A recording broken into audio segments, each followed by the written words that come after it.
Ustozingizga qanday minnatdorchilik bildirgan bo'lar edingiz?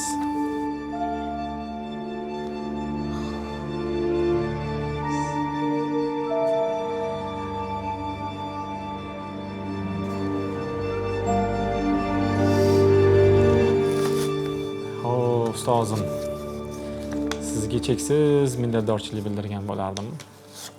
Ularga sovg'alar bergan bo'lardim.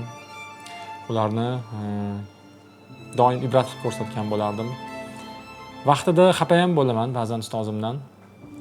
Ustozimdan xafa bo'lganman, ya'ni qattiq qo'lsiz deb.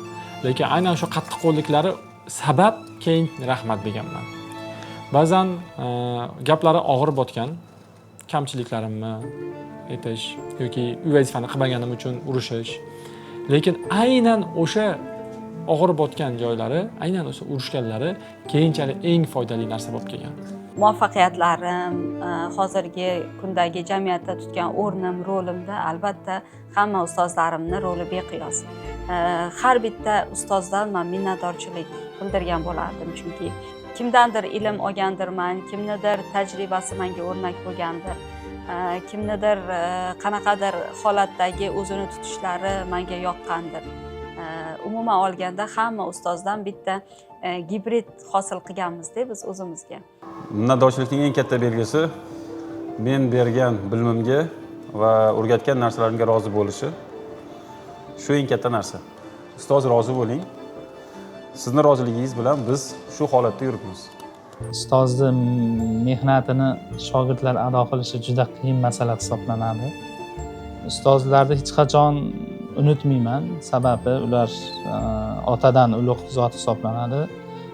Jamiki shu menga ta'lim tarbiya bergan ustozlarimni unutmayman. Doim aloqada bo'lib turaman, yo'qlab turaman, ko'rgani borib turaman ziyoratlariga. Hozirgacha ham shu menga ilm bergan, shu matematika, fizikani o'rgatgan o'qituvchilikni orzu sifatida qo'yishga sababchi bo'lgan insonlardan birini men har Qashqadaryoga viloyatga borganimda eslab turaman. Juda ham xursand bo'lib ketadilar, sababi biz 2015-yilda ustozni bitirib chiqib ketganmiz. Ya'ni qarabsiz, mana hozir 10 yil bo'ldi. Ularni ham o'zligiga yarasha muammoligi bo'lgan ekan, ba'zida ular ham kayfiyatsiz kelishgan ekan, betob bo'lishgan ekan. Lekin buni hammasini maktab eshigidan, maktab ostonasidan kirayotganda shunday tashab, hammasini yengib, kuch matonat topisha olganligi uchun ularga katta minnatdorchilik bildiraman, o'zimni rahmatimni aytaman. Avvalgi ustozlarim ozgina qiyinchilik vazifalarni berganda biroz xafa bo'lganman. Ya'ni juda ham qiynashadi deb. Aslida ustozlarim shu darajaga erishishim uchun meni qozonga solib qovurishgan desam bo'ladi. Ustozlarimga boshim yerga tekkuncha ta'zim qilaman. 100 ga kiraman men, Xudo xohlasa. 100 ga kirar chog'im bir mo'min do'stim, ko'zim yumib qo'ysa bog'lasa jag'im. Faqat bir insondan qoladi qarzim. Oddiy muallimda, oddiy muallim. Ustozlarimiz doim duolarimizda. 1-oktyabr ustoz va murabbiylar kuni. Juda ham ko'p kasblarda bunaqa kun yo'q. O'zi faqatgina 3-4 ta kasblarda va eng mashhur mana shu ustozlar kuni bo'lsa kerak. Bekorga emas, chunki hamma kasbning oldida ustozlar, murabbiylar turadi. Bu eng aziz kasb. Bizning maktabimizning maqsadi ham mana shu kasbni azizlikka qaytarish.